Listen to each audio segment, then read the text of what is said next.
You own a condo or a condo townhouse. You want a house. Prices fell from the 2022 peak. Rates ease. So why does Toronto still feel stuck? Here's the real reason.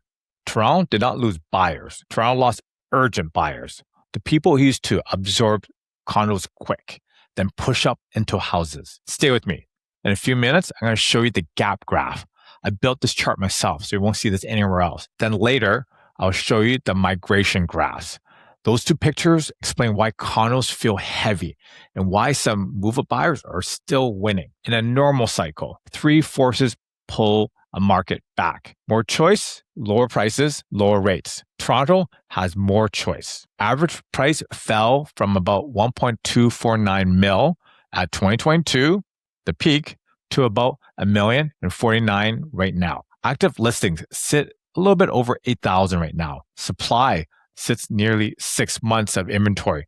Clearly a buyer's market. So why do correctly priced condo townhouses and condos still take about 3 to 4 weeks to sell? And why do deals feel very fragile right now? And the answer is urgency. A market moves when buyers feel late. A market stalls when buyers feel early. Right now, buyers feel early. The driver is not your staging or photos. The driver is the demand mix. Who shows up, how long they stay, and how fast they move from renting to buying. Toronto runs on a pipeline. Newcomers arrive. They rent first. Some buy condos soon after. Investors also buy entry-level condos. Those condo sales free up sellers so they could buy townhouses. And those townhouse sales free up sellers to buy semis and detached homes. When the pipeline slows, everything backs up.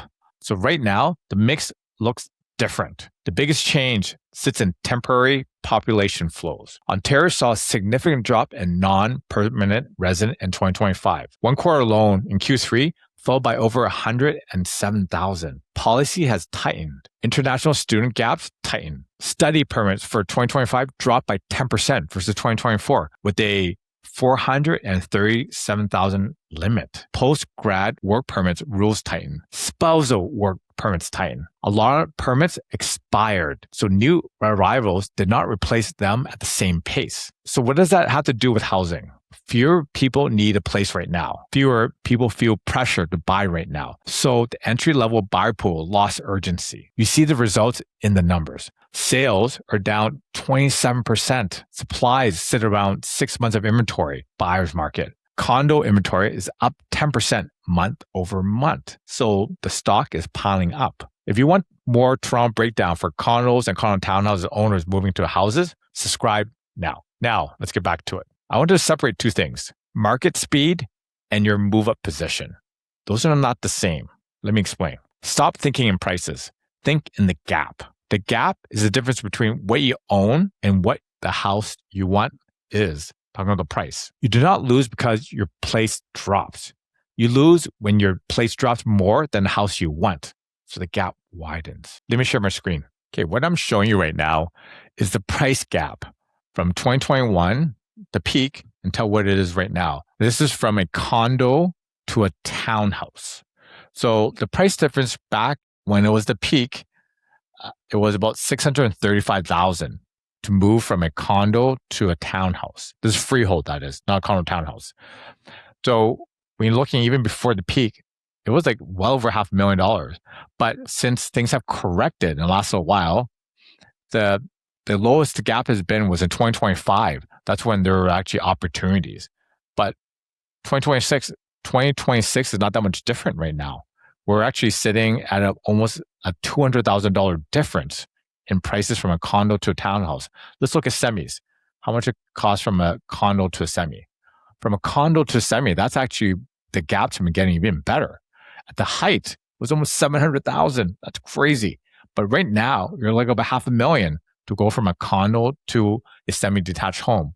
Because the reason why it's a little bit different than townhouses is that sometimes there's a big townhouses in the city. These are townhouses that are Victorians, the big ones you see in the west side, such. But as of right now, you can see where the trend's going. And how about from a condo to a detached? Similar. See, at the height, it was 1.2 mil to go from a condo to a detached. Right now, the gap is much better. You can see it's way better. You're almost at over 300, almost can't even do math. Almost a $300,000, more than $300,000 difference right now in terms of pricing. So that means you're saving about $300,000 right now when you're doing the move. These are the things that you don't see in the headlines. And the other interesting thing is right now, let's say you're in a condo townhouse. If you're in a condo townhouse right now and you want to move up to a townhouse, you see exact same things happening. You see the gap. Let's say from a condo townhouse, let's say to a semi, say condo townhouse to a semi right now, you see the gap is the smallest it's ever been. At one point, it was at 565,000. Right now, the gap could be as low as 371,000 to move up. So to move up to that house that you want, it's not that far from reality. And we look at detached. Obviously, detached is always going to be a big jump, but still, you're still shaving off about 300,000. So that's a big, big discount. So in Toronto runs as a two-speed market. Semi and houses, talking about detached and row houses, sell quicker when priced correctly, market correctly, staged correctly. I saw it. We have a house listing that's sold in 3 days. 3 days. It's because we did a lot of work to it. Did a little bit of updates. Considering everything else on average in the area, it was taking 41 days to sell. Condos and condo townhouses move slower. It takes about 3 to 4 weeks to, even if it's priced correctly. So you see the gap moves at different paces. Condos slide more, meaning they come down more. Semis slide less or they hold in terms of price. And that's why the market feels a little bit stuck.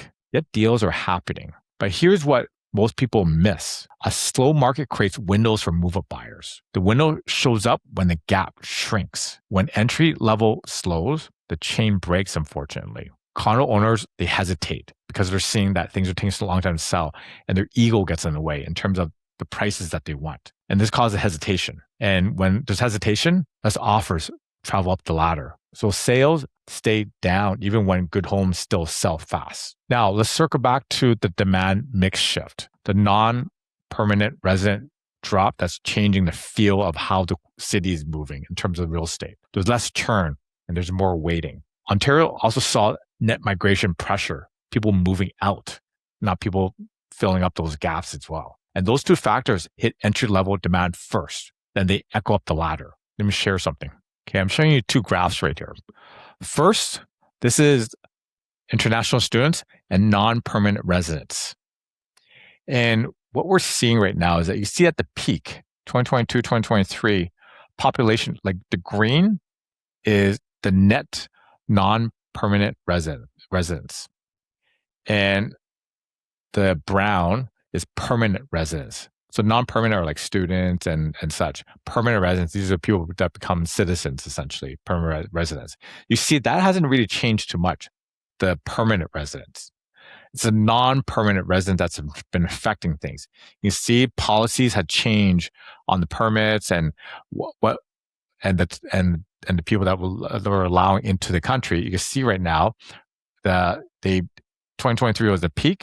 2024 they dropped it, and it was negative in 2025, 26. And this is the population, the population non-growth that you're seeing right here. And that has changed a lot. If you're dropping by that many people, we're talking about over almost 500,000 people, that changes demand for rentals and for condos and for those entry-level condos. And because of that, though, that's what you're seeing right now. Next, look at this in Toronto. In Toronto, you're seeing negative net migration. People are moving out of the city, like in droves, and Peel as well.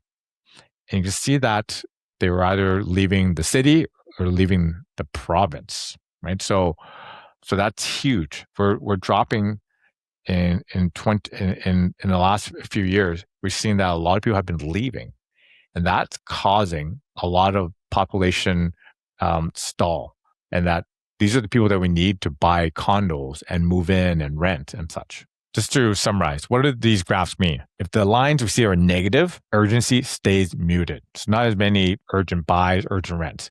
And buyers will start feeling early. and they wait for better deals because they're not competing with as many people anymore. They negotiate harder. They put conditions back in. And so condos face more price pressure than semis though. We know that because there's a lot that's entry level. And that fits a 2-speed spring market for 2026. But yet, the same setup creates the opportunity. When entry level softens more than houses, the houses that you want, the gap starts shifting. And sometimes it's in your favor, sometimes it's against you. And your job is to track the gap, not guess. So let me show you another graph. Okay, this is showing the trend in what it costs to go from a condo to a house over time. You can see everything has been trending down in the last little while. The bar graph shows it, but this actually line graph shows it clearer. You see the blue is from a condo detached. The orange is from a condo to a semi. And the green is from a condo to a townhouse, freehold that is. And you can see that the peak was in 2022. As years progress, has dropped significantly. You see detached homes, it popped up a little bit, the price difference. Sometimes there's a little bit of gain in terms of 2026 so far, but 2026, as we know, it's only been a couple months. So this could technically go down. We'll see. Because sometimes we get a bump in prices in January, February. But having said that, you can see where everything has been trending. Townhouses might have flatlined a little bit. Does this mean we're at bottom in terms of condo prices? Not sure. Can be, but we'll see how much further it can go down. Technically, it still can go down because we're at a buyer's market.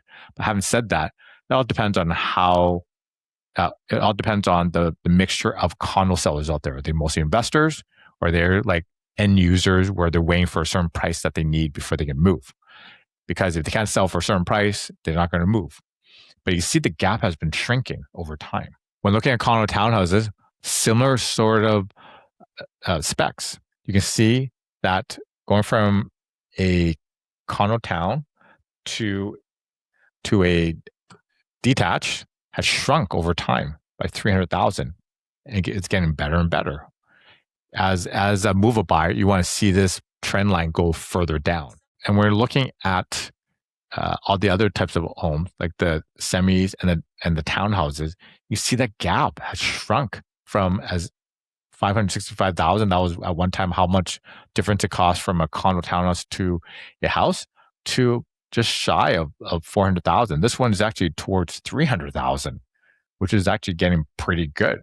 So these are the move-up opportunities you should be watching out for, because headlines are always going to scare you. But in reality, you have to really look at what's happening in the market. So why are movers still moving now? This is where buyers and sellers still move. They see the gap shrink over the years, which I just show you in a graph, and they move and the math works, and the math is actually getting better. So a slow market actually gives you leverage, more time to decide, more room on closing dates, more room on repairs, more room on price when a seller wants certainty. Slowdown does not mean frozen. Slow means selective. So should we sell or buy first? If you need your sale money to qualify, you have to sell first. There's no questions about that. It's too risky to do the other way. If sleep matters, sell first. It's very stressful if you bought something and you can't sell. Buy first only with the long closing runway, fully approved, and you have a cash buffer, meaning that, and you have a backup plan to make it happen in case you can't sell in time.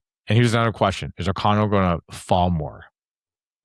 Not sure. So when sales are down and supply is up, I put pressure on condos. So when you sell in condo, plan for negotiation and time and focus on the gap, not fear. Here's another question. If we wait, do we lose our chances to move up? Waiting helps when the gap keeps shrinking. Waiting hurts when the gap rebounds and starts going up. So you see that line that I showed you, line graph starts going up, then that means it's going rebounding. So what do? You track the areas monthly. So pick 3 or 4 condo townhouses for comparables in your area and pick 3 semis or the type of houses you want in your target pocket, like the Junction, Hyde Park, East York, Danforth. And you keep track of the averages and keep track of the gap. And the gap is what your house prices are minus yours. And you keep on watching those. But here's the thing. Toronto feels slow because the market lost urgent buyers. The demand mix shifted, as you're going to show you. Entry level, 100% slowed. So the chain is broken right now. But I just show you where opportunities exist. Track that gap and pick the moment when the gap stops shrinking. If it stops shrinking, maybe time that is your opportunity. Then execute with pricing prep, and terms. Thanks again for watching. See you soon.